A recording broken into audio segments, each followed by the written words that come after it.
Welcome to Keith and the Girl. I'm Keith Malley. I'm Chemda. We're taking off some time next week, but that doesn't mean you can't get some Keith and the Girl in your life. Here's a few ways to get some Keith and the Girl between now and our next recording of a Keith and the Girl episode. First, meet Xerxes and Chemda at the open production meeting. Okay, this is your final warning. That's it. Yeah, get your passes before tickets close. KeithandtheGirl.com/tickets. I'll say it one more time. KeithandtheGirl.com/tickets. Meet us tomorrow as well for the premiere of a new Silent Trailers video on our YouTube page. Get info and set a reminder. All the info is under the profile name Keith and the Girl on YouTube. That's all tomorrow. Okay, next week, VIPers, get ready for some new episodes coming your way. I'll discuss those in a minute. If you're not a Keith and the Girl VIP member, join now for free. Hear every show we've ever done, spin-off shows, et cetera, free tickets to Silent Trailers. Use code free trial, one word, free trial at keithandthegirl.com/VIP.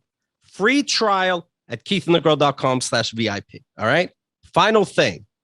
Even OMAD Club is taking a week off, but we're coming back from our campsite the following Monday. We'll do OMAD from a campsite. So we'll be right back in the swing of things the following week.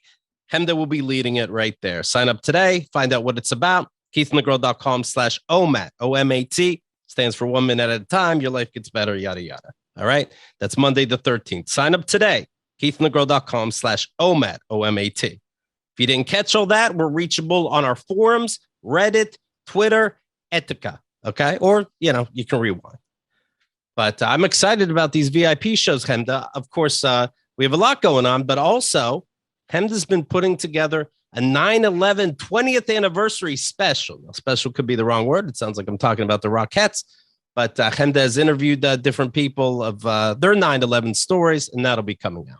Honestly, it's all the wrong words. This is the most sensitive topic, right? That I think I've done, although maybe it just feels like that right now at the 20th anniversary. So I interviewed my brothers, Keith and Xerxes, because they were all in Manhattan at the time, not exactly where the towers were, but I thought it was very interesting to see what people's day was like discovering it in the same borough, making decisions, noticing similar or different things. And your stories matched up a lot.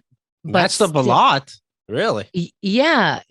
But also had their own special thing. So everyone had the story of, and that's when everyone in New York was super nice and compassionate. We all knew we were going through things, and everyone had that. And of course, 2 weeks later, somebody spit in my face. So yeah, that was a solid 2 weeks for sure. Yeah. A story I forgot. I was living in a hostel when I got those the 2 phone calls, 2 towers, 2 phone calls from my mother on voicemail. But the night before, I happened to sleep with somebody that worked at the hostel, and when we're fucking, she goes to kiss, and she's really just banging her face into mine. And I'm like, oh, this, don't shit where you eat. I'm fucking where I'm sleeping. But I don't want to see her again. 9/11 kind of fixed all that for me, because then afterwards, the next day, the 11th, you don't have to talk about anything. And it's kind of a new you, the way you saw a lot of people get with old relationships. You could also use that time to be like, I'm just a weirdo now. You understand. The world changed. I just want you to all know that I had 3 different interviews, one with both my brothers together, separately with Xerxes, separately with Keith. And Keith came in with this energy. Okay. Everyone else you'll hear, and this is how I discovered the news. And Keith is like, all right, I'm here. What are we talking about? Here's what I did. And I'm like, okay. Well, you gotta, you gotta take. You gotta be yourself. You got to spin it into gold. You got to do the best you can. I knew that day. I knew minute 1, I can't let them win. So I'm on the phone talking to exes that I was still into. And I'm like, hey, are you doing all right? Yes, Keith, I'm in Ohio. Just checking, baby. Just checking. Yeah. So each interview had its own special moments that were special to that person. Also, we'll be doing a Diamond Dogs Labor Day special. And we're going to do an episode of Daddy Issues. Me and my brother talking, of course, about what's going on, the latest with my dad. On this show, we've been talking about the obituaries, that apparently he's a prince. I just found out I'm royalty. Very exciting stuff. that we're gonna talk about. Josh Austin wrote on our Reddit, Father Mally's now reminding me of when Dr. Evil was describing his dad in the first Austin Powers. He says, like, oh, he would often make outlandish claims, like he invented the question mark. That is my dad. That's true. That checks out. Yeah, I can absolutely see that. But it's gonna be good. It's funny that my dad, he always threatened that he's gonna die, but now it's looking like it might happen. And it's weird that he can't, and he's a big trickster, of course, so much gaslighting. It's funny that he can't just behave now when it's sad and he wants people to talk to. You know, his wife, my mom, is in assisted living. She literally can't talk from dementia. Just make us wonder if we misunderstood things in my life. You know what I mean? But I think he thinks he's doing that. You forgive things when somebody dies, you forgive a lot. Right. And he's making it impossible. Yep. But he thinks he's helping. He keeps pushing. Well, Ken is getting pissed. He has more daddy issues than Shang-Chi, if you know what I mean. You know, my dad said he owns 3 of those rings. He said, well, son, you don't need all 10 with the power of Christ by your side. I'm like, do you have Shang-Chi rings? And he's like, do I? Anyway, I can't believe it's a movie. I shaved my balls for that bullshit. Anyway, let me mention this, by the way, speaking of shaving balls, Manscaped. I am a fan. I do keep it clean downstairs. I like my lady to keep it clean. Why wouldn't I keep it clean? Be a gentleman, for God's sakes. It's disgusting down there, men. Women are talking. Manscaped just taken off, not only in the USA, but Canada, UK, across Europe, Australia, South America, Singapore, cutting down weeds. Look at that. I got just a small, tiny. It's got a little light on it. I pretend it's a spotlight. 4,000K LED spotlight. You need that with me. That's all I'm going to say. But they have the Performance Package 4.0. You get a whole bunch of shit with it. You get the lawnmower trimmer that I was talking about. You get the weed whacker for the ear and nose hair trimmer, a crop preserver ball deodorant, crop reviver toner, performance boxer briefs. Wow.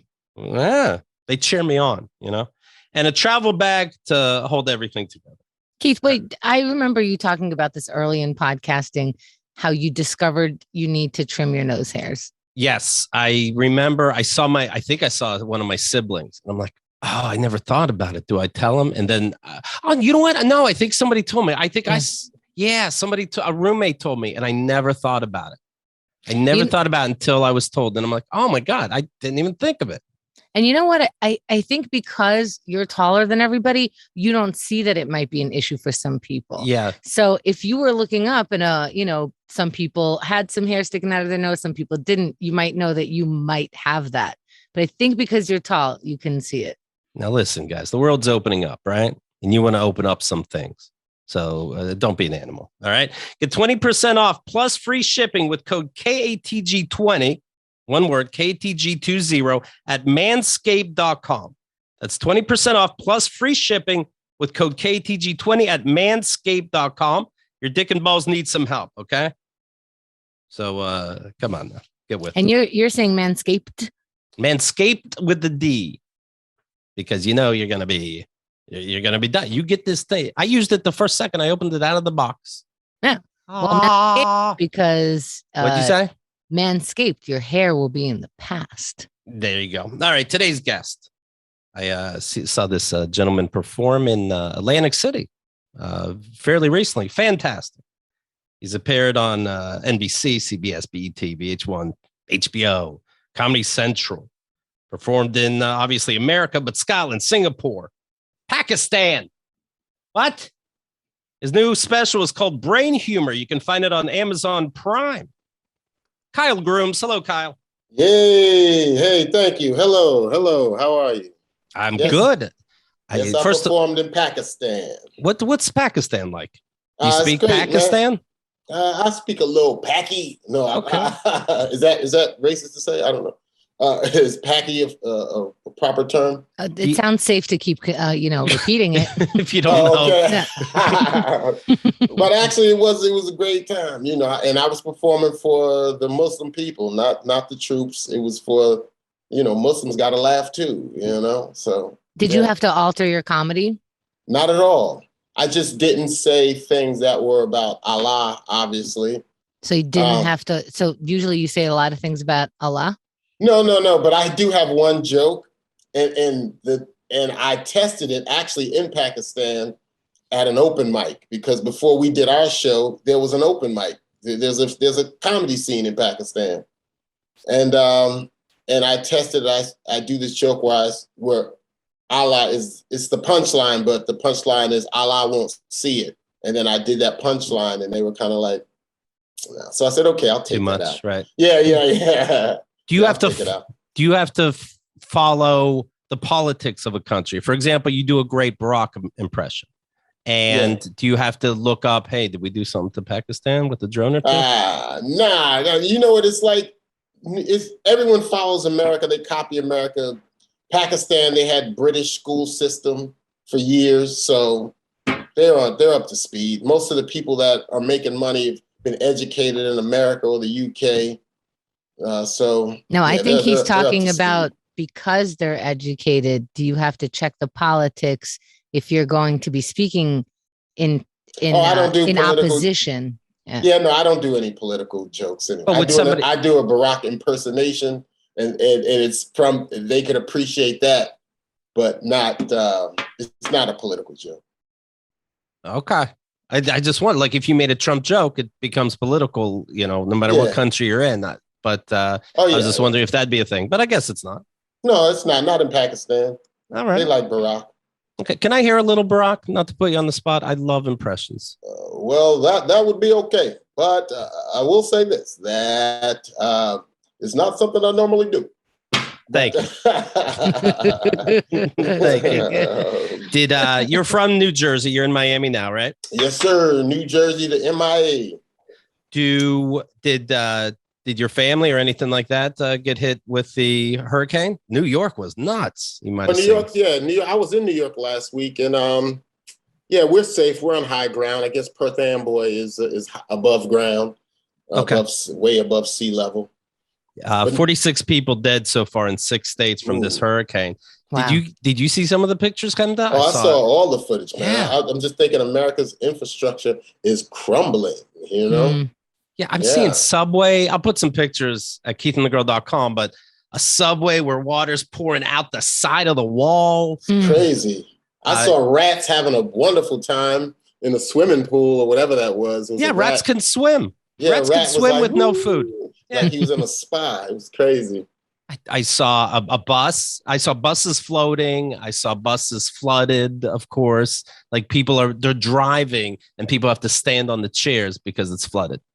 Wow, like, did they not know the weather was coming? Like, was it just like flash floods? Like, how does it, like, it always rains. What was so special about this rain that it came so fast and it flooded so much? It seems that weathermen or weather people were, I don't want to just blame men, were underreporting it.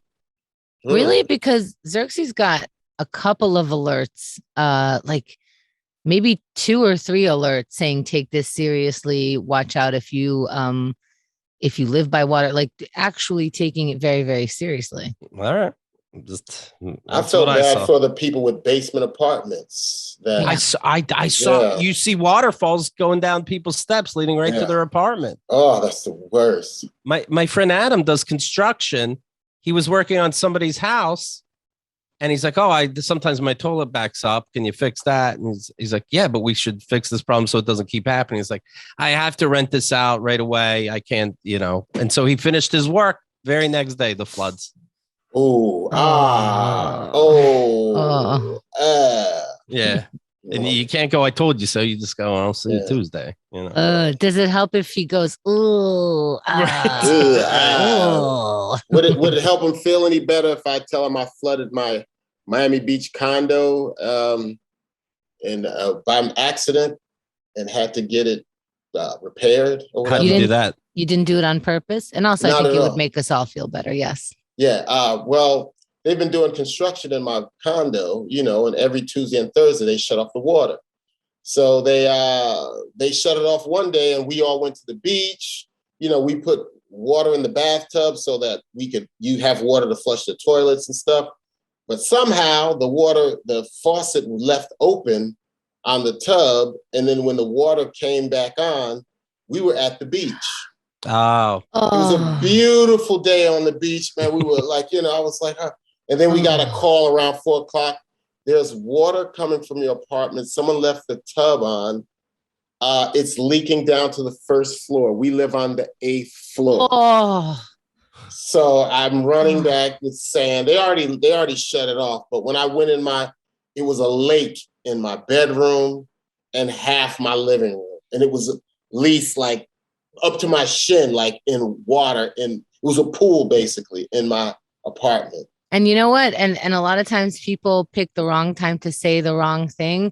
I don't know if you were living with anyone at the time, but it'd be hilarious if somebody said, I told you to pick up your shoes off the floor. That's not where they belong.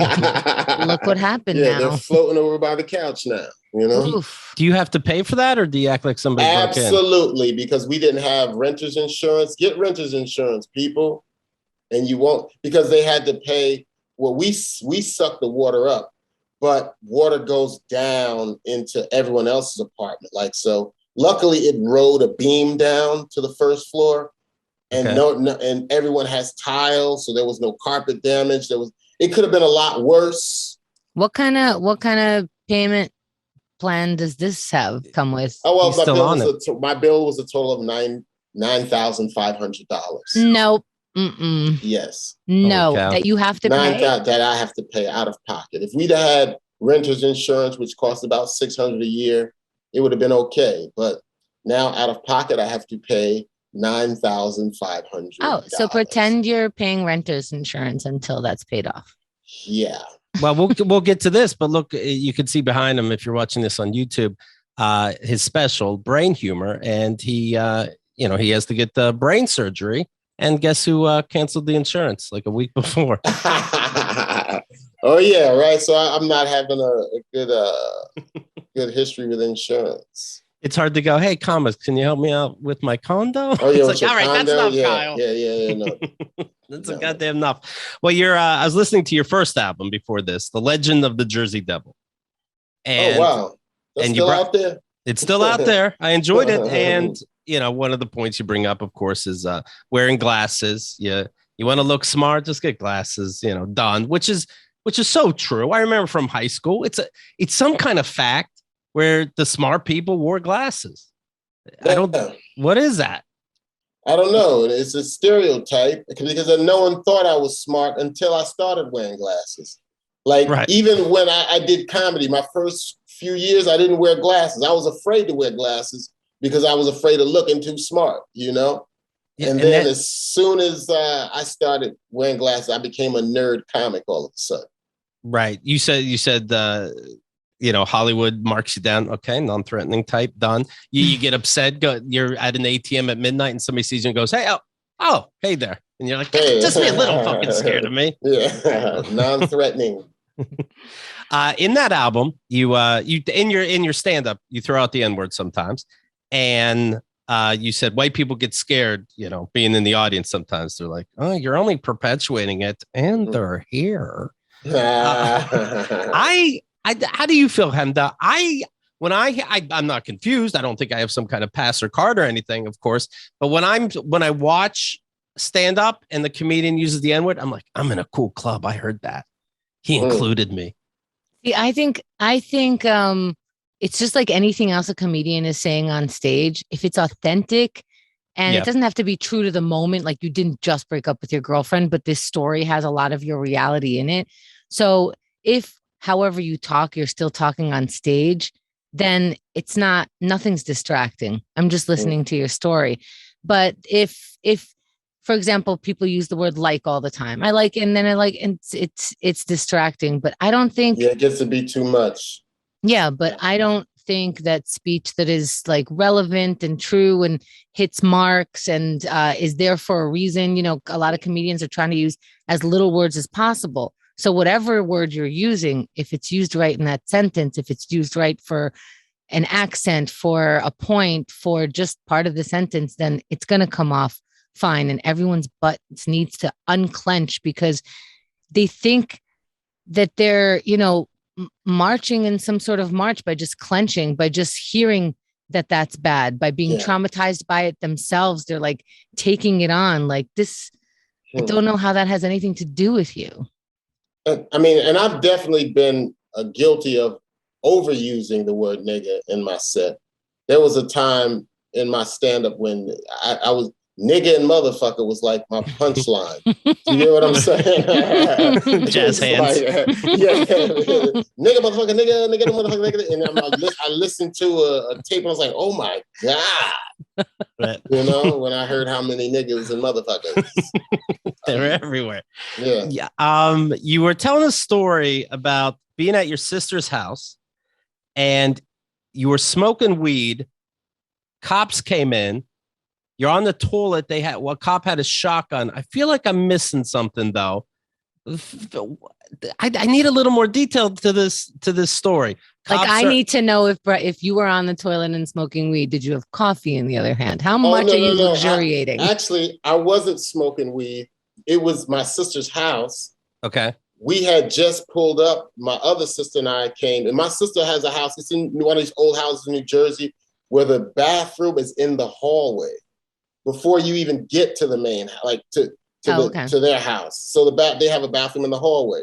Okay. And I used that bathroom, and the cops bust in on a drug raid, and they opened the door and saw the dude had a shotgun and saw me on the toilet, and then he closed the door. You know, so you were sitting. I was sitting and shitting. You know. Thank you for making it clear. So do that. If you the people try to flush drugs in the toilet, just throw the drugs in and sit on it. And just sit on it. And be willing to be embarrassed. Yeah. Have your balls out. Something humiliating. Yeah. And they'll go away. Nobody wants to see that. Have a real smelly doo-doo. Right. And wait, why was there a raid at your sister's house? Oh, she used to sell weed. So it was for weed? Yeah, she used to sell weed, and I don't even think they found anything. How large was this operation? This was back in 1986. So any operation is pretty, you know what I mean? And I used to hate spending the night at her house because every 3 minutes I had to answer the door. And she lived in a walk-up, so you had to go open the door, go upstairs, then go up. Somebody else rings the doorbell. It was a pain in the ass to sleep over her house. That's scary stuff. Is she older? She had so many customers. Is she older? Yeah, it's my older sister. That's scary stuff. You know, when it comes to, you're saying it's just weed, but when it comes to you're a major supplier, that's when it comes to the 1980s, when they're looking to bust everybody doing drugs, that is very scary. Yeah, and this was the 80s too, but you still got to remember, it was still like a family, like neighborhoods were still neighborhoods. You kind of just knew all the customers, and it was like, you know, being the corner candy store person, you know. Did your sister do any time? No. They didn't find anything. Wow, so she never did time for. No. Wow, lucky. She quit the business, and yeah. And now it's legal. Did you when you had brain surgery that I'll get into in more detail in a minute?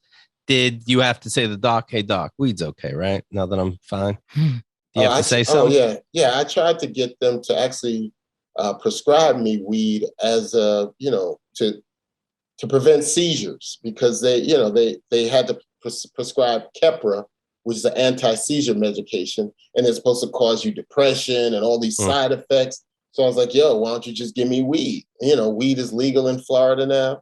So, but he said that because of insurance reasons, it would be hard to cover it, like for them to cover marijuana. And plus, there's scarring and other stuff that the Keppra will take care of that the weed won't take care of.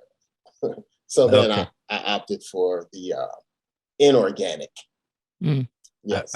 I was in when I was in Atlantic City, Larry XL, the comedian, was there, and he kept bringing up that he had edibles. I said, "Oh, can I buy one of your edibles?" And he said, "Well, I don't want to sell you any edibles. Every fifth one might not work. My wife makes it. It's not an exact science. I don't want you to be mad at me." Next thing I know, Kyle slips me a joint.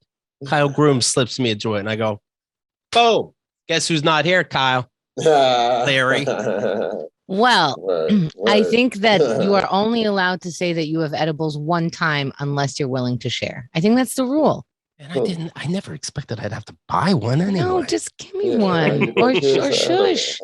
Because you never know what you're going to get. So you right. buy it. Well, you say in that album that, I don't want to embarrass everybody and tell you whose house this was. I don't want to embarrass my sister. But anyway, she stopped, praise God, praise God. Did she get religious? No, she did. Okay. She just went on to another hustle. Okay, because I was confused. I didn't know. It seemed like you were mocking that whole thing. And then I watch Brain Humor, and it starts with a Sam Cooke quote. Just another day that my Lord has kept me. Yes, it is. Just another day that I've been in my Savior's care. And I'm like, I gotta get to this religious thing. Or was it like 9/11? Everybody was cool for 2 weeks. Did you find God for 2 weeks after surgery? Yeah. For 2 weeks after my surgery, I came home and my Pandora was on Mahalia Jackson's gospel station. Right. I was listening. I was sitting on my couch. It did help me decompress though after my surgery, because I wasn't afraid the whole time and I was being strong for my family. But this one time I just sat on my couch after my surgery, listened to some gospel music and had a nice hot cry. I was just crying. Hot tears down my face, just letting it all out, I like it's very rare for that men are sobbing, right? Especially our age and higher. And I like it felt weird. I was like, my face is leaking. That's the thing. Recently, Keith described that same kind of cry that all of a sudden, and it seems like the same things happen. He's like, everyone's like, nothing happened. I was cool, keeping strong, blah, blah, blah. And then it snuck up on me. I had one moment to myself and they seemed surprised. Not only did I cry, I made cry noises, multiple snot bubbles, multiple tears came out. And I feel like once you have like more than 3 tears, you're like, fuck it. The dam is open. And I'm going to make the noises and I can't even stop. And I'm making up for every other time that I was supposed to cry or had 20 something years happen. Worth of tears come out. Yeah. Mm-hmm.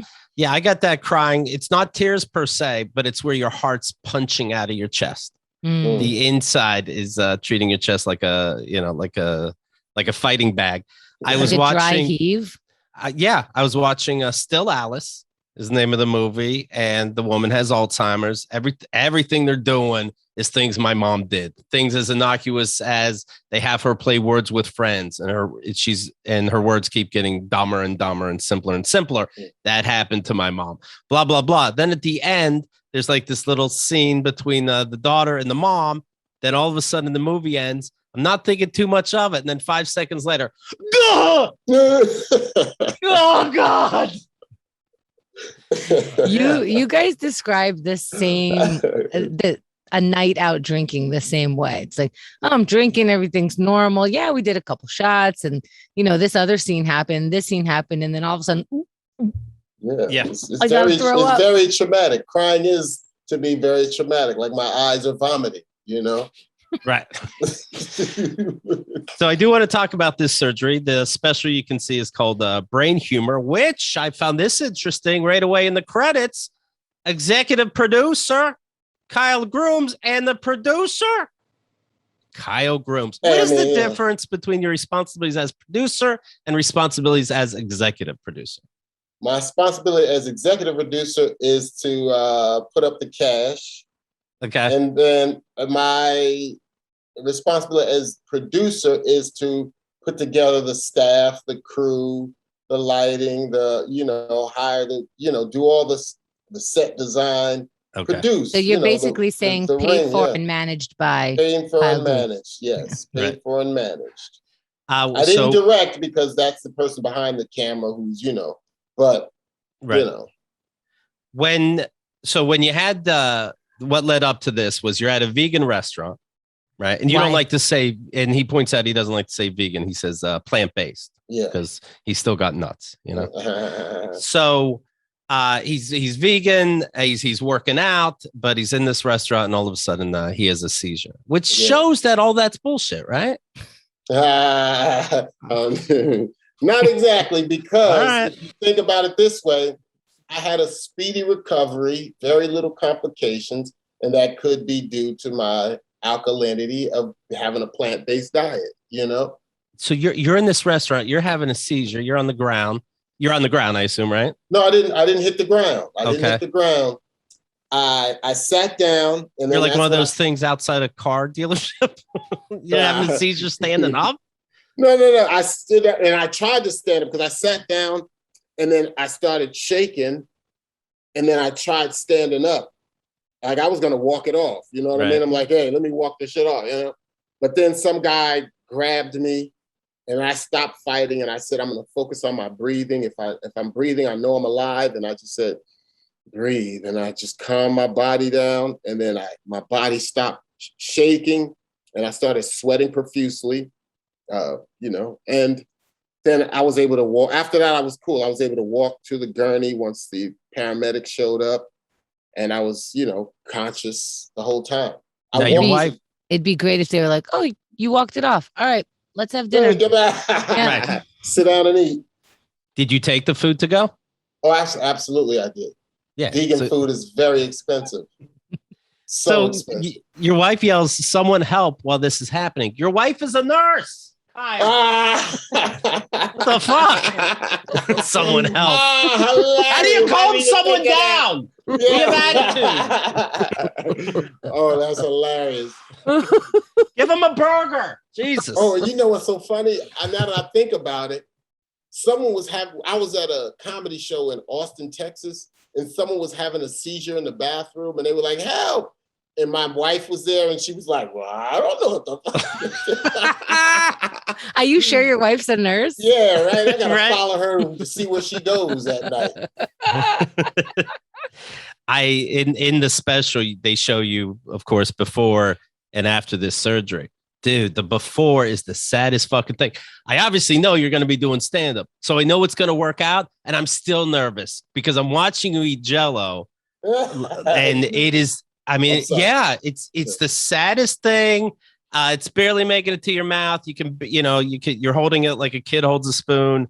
The tiniest piece of Jell-O makes it on there. I mean, you wanted people to be sad. You got me. I'm like, oh my, he's not. I don't know how he thinks this is gonna end, but it's not fucking good.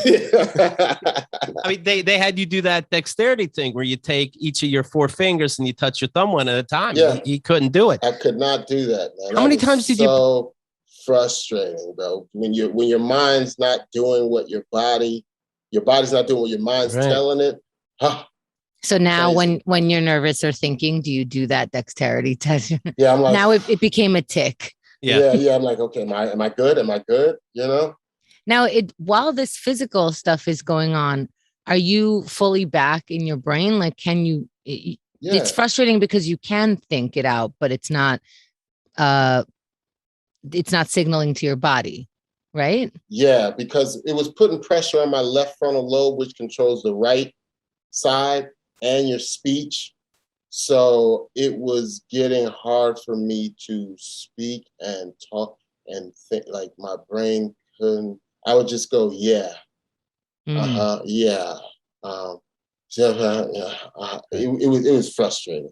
Do you ever get superstitious? Do you get superstitious? Like even now, going back and trying to explain how you talk, do you get nervous? Like, I hope that shit doesn't come back. Yeah. For a while, when I was explaining the story, it almost like a method actor. I would already start to be explaining it, and then my speech would go I would go back into that mode with my brain, you know? It's weird, all this stuff we do without thinking about it, just living so long. When you were trying to do your fingers, would you ever try to trick yourself? Like, oh, I'm thinking too much. Okay. And just do it now. Shit. Yeah. Okay. Yeah. You do everything. It's like you're trying to push it with your mind, you know, you're trying to. Right. Now, I'm sure a lot of people are trying to comfort you and be there for you, but what's the worst way that people come at a patient to try to comfort? And, you know, the intentions are good, but not that. I'd keep feeding Kyle. That'd probably be a mistake, right? Well, like my friend threw a benefit for me that I didn't get any money from. That he promoted and like, oh, you know, it's a comedy show to help Kyle Grooms. Wait, what do you mean? Who got the money? He said that he had to spend money on the DJ, and he had to spend money on some of the comedians who performed, and then it was like, and I got like a T-shirt with my with my name on it. Or something. And he goes, "Sorry, it's the wrong size. These things flew off the shelves." Yeah, so it was a fundraiser for me. Oh no! God damn! Oh my God! Was it a good party? I don't know, and it wasn't even in the state I was in. I wasn't there. It was just. You still talk to him? Yeah. Okay. All right. Yeah. Okay. All right. Yeah. So that's how not. He had flyers of people who weren't gonna be there at all. Even my friends were like, "Could you please have him take my face off that flyer?" It was like, Oh boy! I was going to do a yearly anniversary. You sure I can't keep the flyers? Wow. Yeah. Louis C.K. is weird. Well, you know what? And then luckily, I mentioned not having insurance. It was a legit GoFundMe was put together, and trying to raise 75,000. You raised over 93,000. Actually, it was over 100,000. Over 100,000. Yeah, it was 100,000. Yeah. So how much was the bill? Did you get yourself a nice steak? Oh no, my bill was $500,000. Wow. Yeah, it's $500,000 bill. Holy shit! How in the world? Why would they make anybody worry about that? Right. Right. Do you? So how does that work? Do you? Well, he flooded his hospital room. I tried to get them to put the thing back in, the tumor back in. Yeah. It's just my fingers. Who gives a fuck? I can't afford it. Just put it back. Cut me back open. Oh but no, I worked out a deal with the state and with the thing, and we did some things. I even did a commercial for the hospital, and I did. Okay. Oh my God, this is how we pay for our brain. Yeah. Hey, yeah. Just say we did a good job. I think that's worth $500,000 of your time. Oh my God, you know what I just thought of? All of those kids in the cancer commercials. Yeah. Where it's like, baby can't pay the bill. Baby's gonna be in an ad. Yeah, right. You gotta dance, monkey. Ooh. Yeah. Wow. Okay. How crazy is that, though? They can just go in your brain and they show you 2 days later, you're eating like a normal person, you're talking, you're making jokes. Oh, the hospital was amazing. Even the fact that I was in that neighborhood, it's just like divine intervention, because that was a neighborhood that I'm never in. And it just so happened they had like the best brain surgery in South Florida. It was the best care. Like my wife is a nurse, and she'll tell you the nurse in the hospital, they don't give a damn. They're just like, you're a patient to them, a customer. Right. But this hospital, they really like cared, and like it was like the spirit of Florence Nightingale in that place. It was like it was nice. It made me feel comfortable. Florence Nightingale. Yeah. Florence Nightingale, the nurse. You don't remember Florence Nightingale? This is the reference. That's how rough nurses are. Old? Am I that old? That's how far back you have to go to. It's Florence Nightingale and somebody Oprah interviewed. Yeah. Otherwise, they're assholes. Yeah, other than that, nurses. Not Nurse Jackie or Nurse Ratchet. Oh, Nurse Jackie. I forgot about Ratchet. Her. She doesn't look good. Ratchet. I saw the posters. Nurse Jackie doesn't look like the greatest person. A lot of pills in that poster. That's all I know. The surgery, how long was that? 9 hours. 9 hours. Yeah. Yeah, 9 hours. Good sleep. And you mentioned that they put you on that Michael Jackson drug. So nobody feel bad for Michael Jackson. He's sleeping just fine, right? Oh, he's sleeping lovely. Michael, he don't even know he's dead. I'm telling you, that propofol. You mentioned it was on a Friday that you went to the hospital, and I've been to the hospital too, and they really do keep business hours. So that weekend, it's like, just stay calm. Yeah. I remember being there, and I'd be like, I need to see the doctor today. I need to see the doctor today. I can't just sweat in this bed. You'll see him. You'll see him. I need to see the doctor. Well, you can't now, silly. It's 5:01.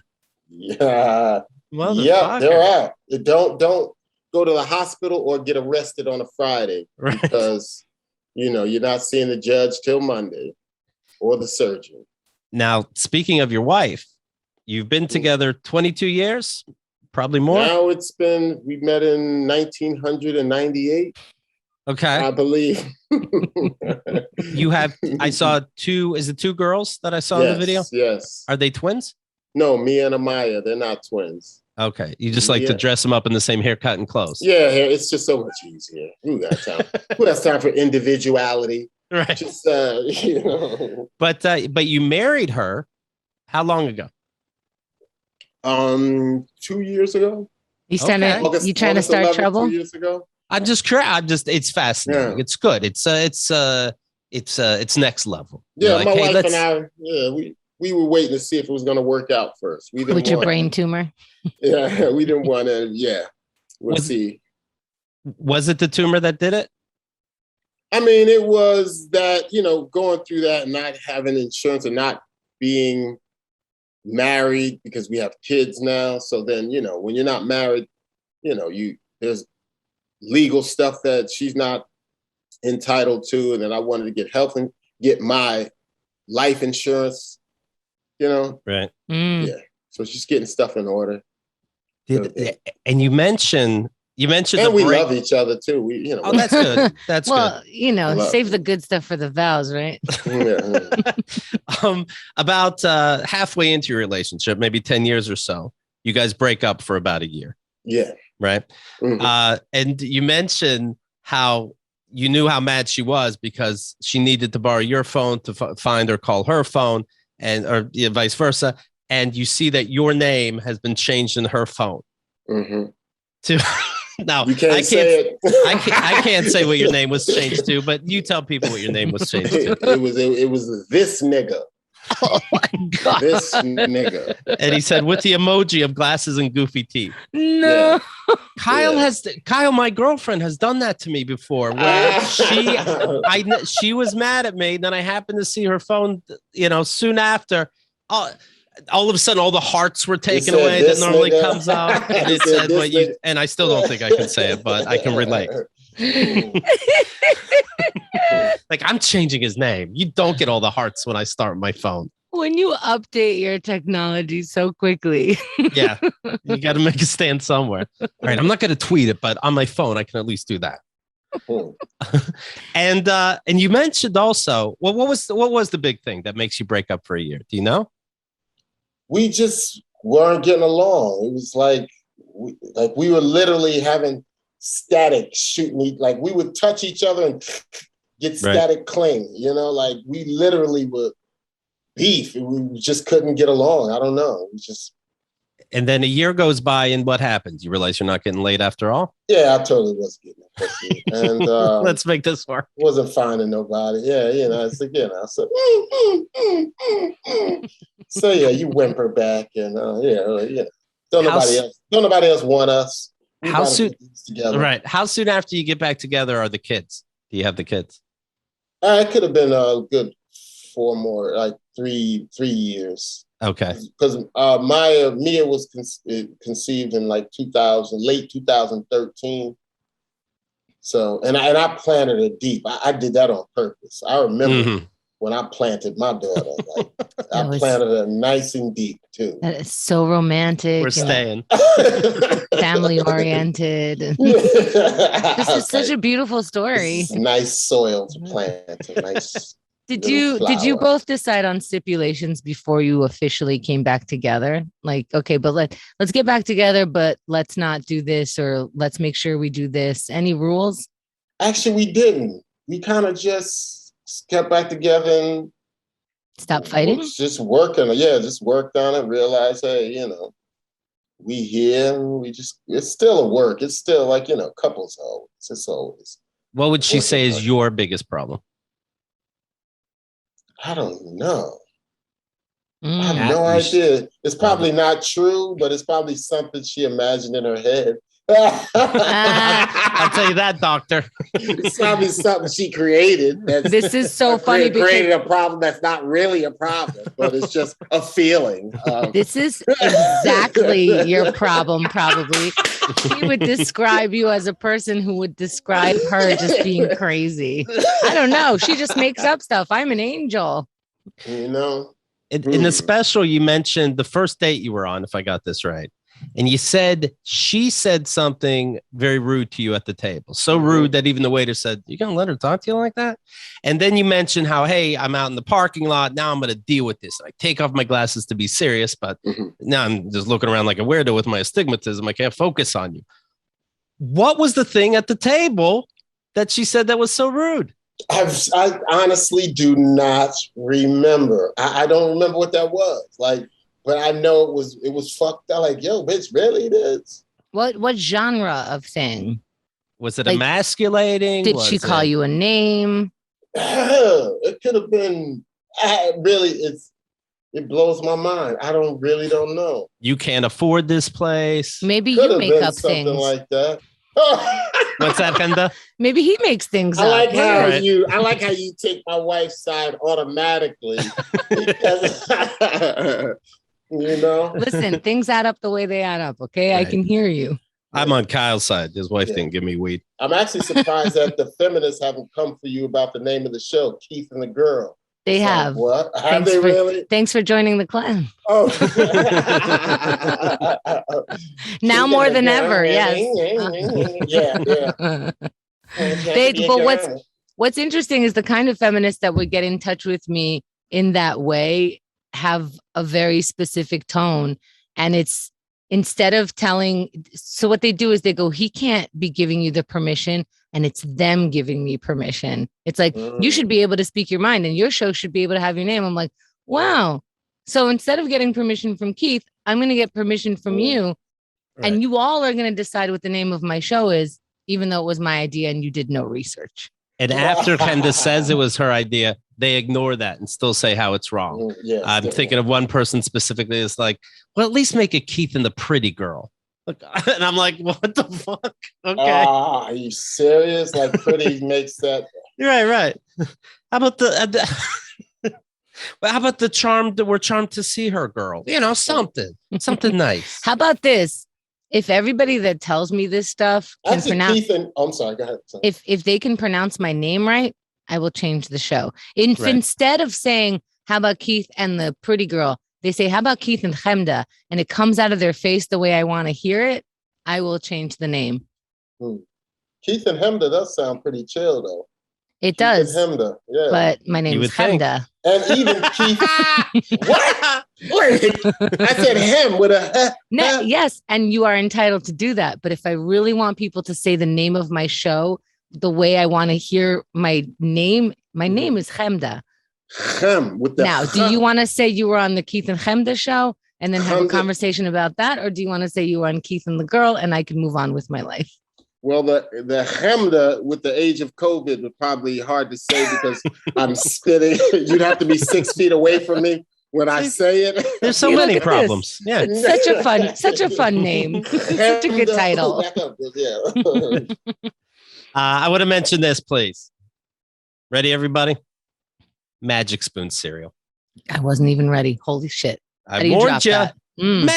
Growing up, cereal is one of the best parts of being a kid, right? But you got to give it up because you're having, you're getting brain tumors, you're getting heart attacks over here. Yeah, it's full of sugar. It's full of junk. It's you shouldn't be eating that crap. We're all trying to eat better. But healthy breakfast doesn't have to be boring, and that's what Magic Spoon is all about. Amazing flavors that you love. Cut down on carbs, sugar, unhealthy food. But you can still have cereal. Okay. Well, you got another protein shake. That's a hoot. 0 grams of sugar, 13 to 14 grams of protein, only 4 net grams of carbs in each serving, only 140 calories a serving. Let me tell you about these flavors. You ready? Cocoa cereal, fruity cereal. You see what they're doing? Frosted cereal. And they have peanut butter, blueberry, cinnamon, cookies, and cream, maple waffle. Holy cow. Go to magicspoon.com/KATG and grab a custom bundle of cereal and try it today. And be sure to use promo code KATG at checkout. Save $5. How about that? They're so confident in their product that it's backed with a 100% happiness guarantee. So if you don't like it for any reason, they'll refund your money, no questions asked. Get your next delicious bowl of guilt-free cereal at magicspoon.com/KATG. And then use code KATG and save $5 off, okay? Thank you, Magic Spoon, for sponsoring the show. All right? Hey, speaking of doctors, did you guys hear that Joe Rogan, tough guy Joe Rogan, got COVID? I thought COVID skips the healthy. I tell me if I'm wrong, but I think is he deliberately not saying if he, almost like his politics, is he deliberately not saying if he got the vaccine or not? That's what's being reported. That he never was clear about whether he took it or not. But he had a Madison Square Garden show. I was reading this, and then the mandate came in where only vaxxed people would be allowed to get in there. And he's like, I would rather start giving people their money back. So he started giving people the money back because he will not have his audience be oppressed like that.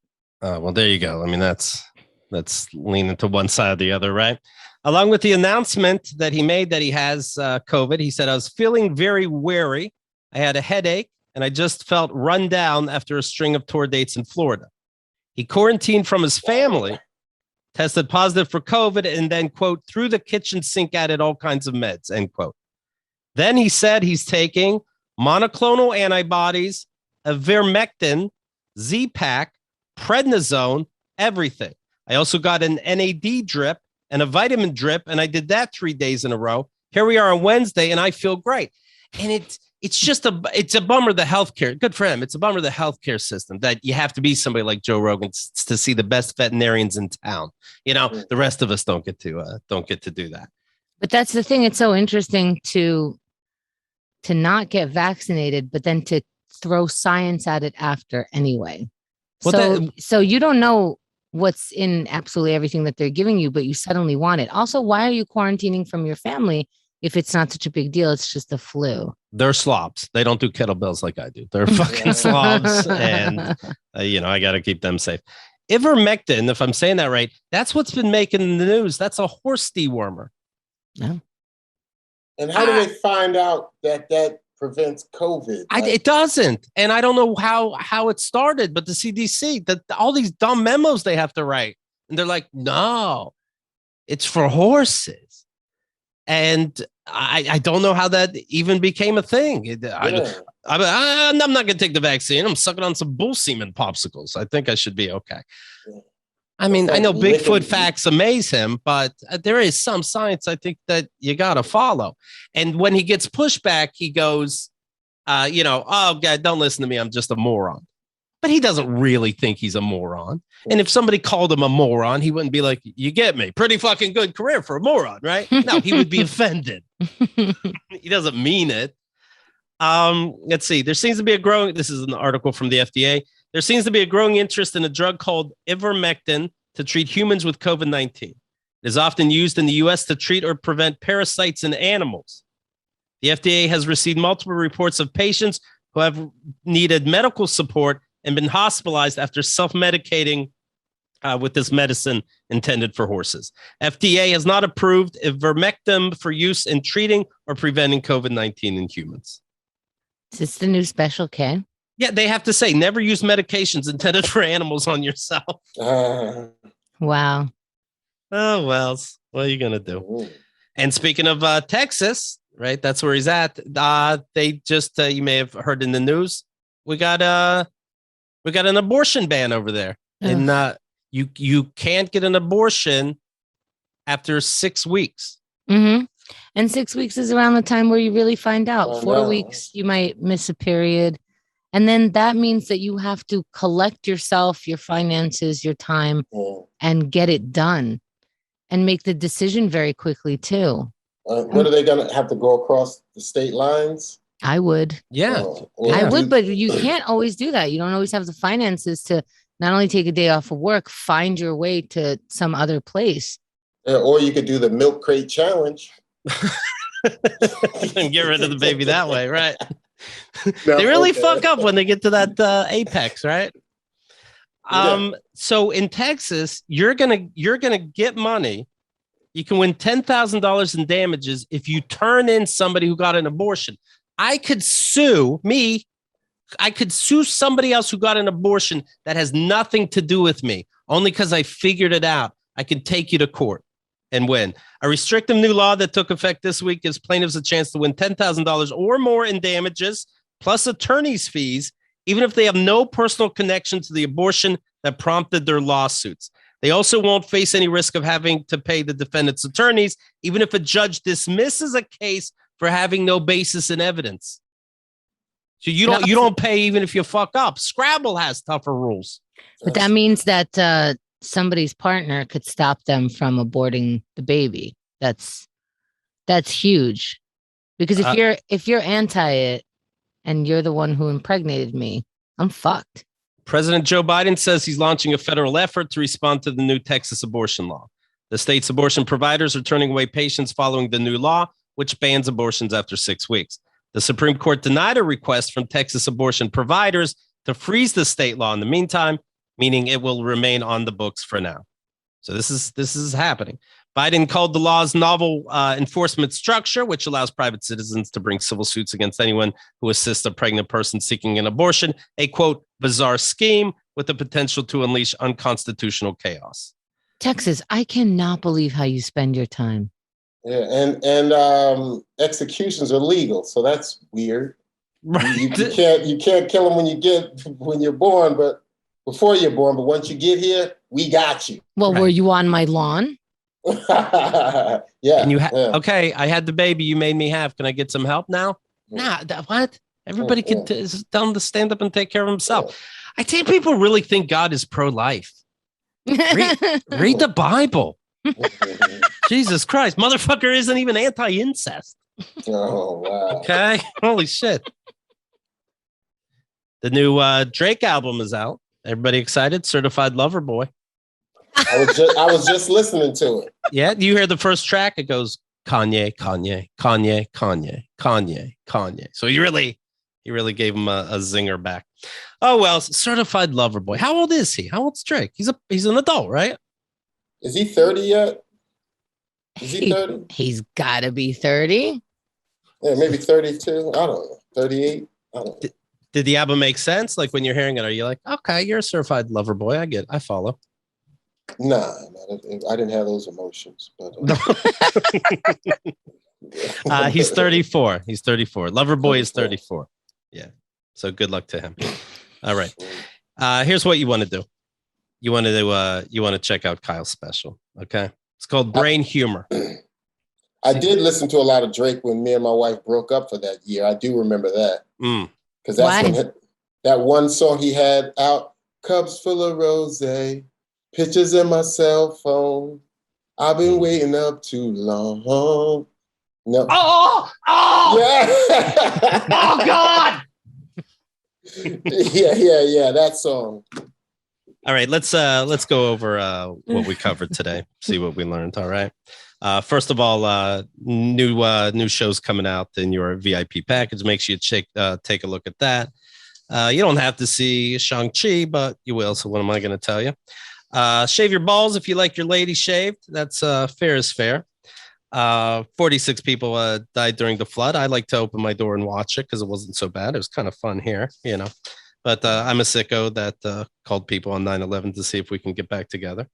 Glasses, if you have them, you're smart. That's a fact. Retweet that. Let's see over here. Nurses, check their credentials. Okay. The throw up of your eyes, otherwise known as crying. We went through that. Joe Rogan has the best vets in town, so good for him. and don't get a brain tumor unless you have $500,000. $500,000. Jesus Christ. Is there pressure to be great now after all that? Like, you have to be smart. Oh yeah, especially after people invested in me. I can't turn into a crackhead or nothing now, you know. Right. Your dreams. I'm lucky it happened in 2019, because if it was 2020, after the lockdown, I probably would have gotten nothing. You know what I mean? Because everybody was, we're out of work. So there is such a thing as good and bad timing to get a brain tumor. We learned that. Yes. We learned that Drake's going to sell more albums than Kanye. We learned that Magic Spoon is an adult cereal. Use code KATG. Mm-hmm. And they definitely don't rip off other cereals. That's just the flavors they like, frosted, cocoa, etc. All right. Word. And that's everything. Kyle, very good to see you. Thanks for your time. Thank you, man. Good seeing you too, man. It was a pleasure meeting you in Atlantic City. Yeah, that was fun. Happy Labor Day, everybody. We'll see you soon. Don't forget, you get your VIP fix. Peace.